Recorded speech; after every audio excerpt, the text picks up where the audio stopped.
He had always been a good boy, a quiet boy, the kind of boy who preferred the gentle hum of a video game console to the boisterous shouts of the neighborhood kids. His name was Leo, and at 17, he was the center of his father's world. Mark had raised him alone since Leo was a toddler, navigating the tricky waters of fatherhood with a love so fierce it often felt like a physical weight in his chest.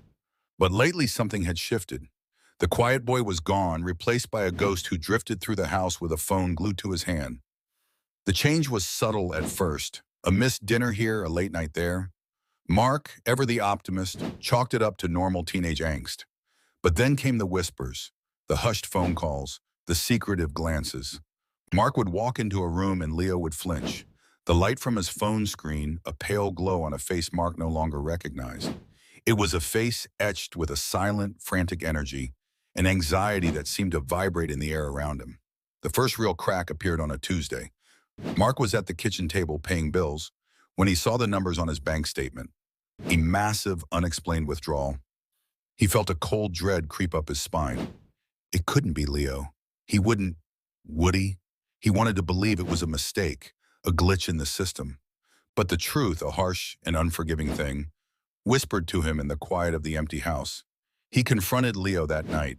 The conversation was a jagged, painful thing.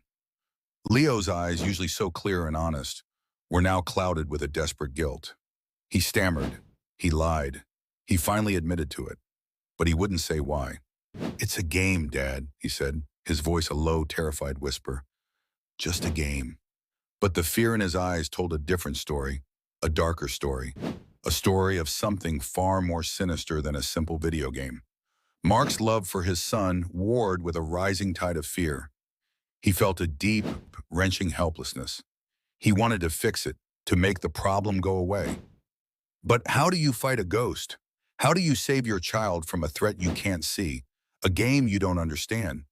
He began to watch Leo, not with the loving gaze of a father, but with the suspicious eyes of a detective.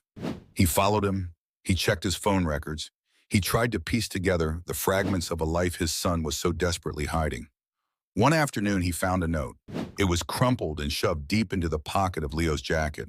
A single sentence written in a shaky hand. "Meet me at the old abandoned factory, midnight."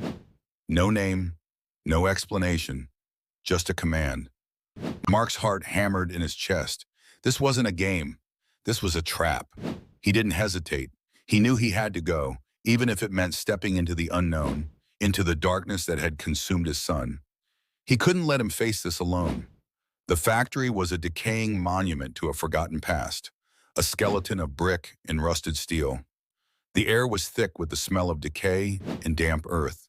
As he stepped inside, the moonlight cast long, unsettling shadows that danced on the walls.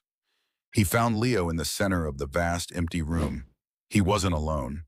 A man, tall and thin, with a face obscured by the shadows, stood with his back to them. He held a phone and the screen glowed with a sickening, familiar light. Mark's blood ran cold.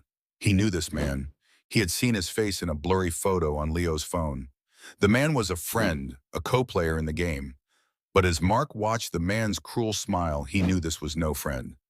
He was a predator. The man turned and the smile vanished when he saw Mark. "You brought your dad, Leo," he sneered. "That wasn't part of the game." Mark stepped forward, his body coiled with a protective fury he hadn't known he possessed. "Let him go," Mark said, his voice a low, dangerous growl. "Whatever this is, it ends now." The man laughed, a harsh, grating sound that echoed in the cavernous space. "It's not that simple," he said. "Your son owes me." He held up the phone and Mark saw a series of horrifying pictures of Leo, taken in secret, in moments of vulnerability. A terrible understanding dawned on Mark. This wasn't a game of money or skill. It was a game of fear, of blackmail. Leo's face was a mask of despair. "He was going to hurt me, Dad," he whispered, his voice cracking with a raw, desperate fear. "He said he'd ruin me. He said he'd show everyone. I didn't know what else to do." Mark felt the last piece of the puzzle click into place. He understood now. The secretive behavior, the money, the terror in his son's eyes. It was all a desperate attempt to protect himself, to hide his shame and his fear. Mark looked at the man, a cold, hard resolve settling in his heart. He knew what he had to do. He wasn't going to fight him. He was going to outsmart him. He reached for his own phone, and with a single practiced motion, he opened the camera app. The man's eyes widened, a flicker of panic in their depths. Mark didn't say a word. He just held the phone steady, the lens pointed directly at the man's face. The man's bravado crumbled.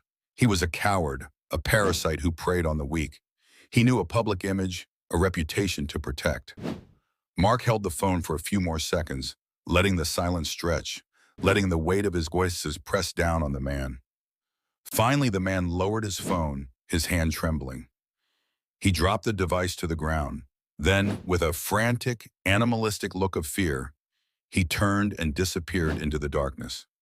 The silence that followed was a profound, healing thing. Mark knelt and took his son into his arms, holding him tight. Leo's body was shaking with silent sobs. "I'm so sorry, Dad." He wept. "I'm so sorry." Mark just held him, his own eyes welling up with a powerful, overwhelming rush of love and relief. "You're safe now, son," he whispered, his voice thick with emotion. "You're safe." They left the factory together, walking out into the gentle light of the moon. The night air was cool and clean, and for the first time in a long time, the weight on Mark's chest was gone. The game was over. The trap had been sprung, but they had walked out of it together, stronger and closer than ever before. He knew there would be hard conversations ahead, difficult truths to face. But as he looked at his son, walking beside him in the moonlight, he knew they would be okay. They were a team. And sometimes, in the darkest of moments, that was the only thing that mattered.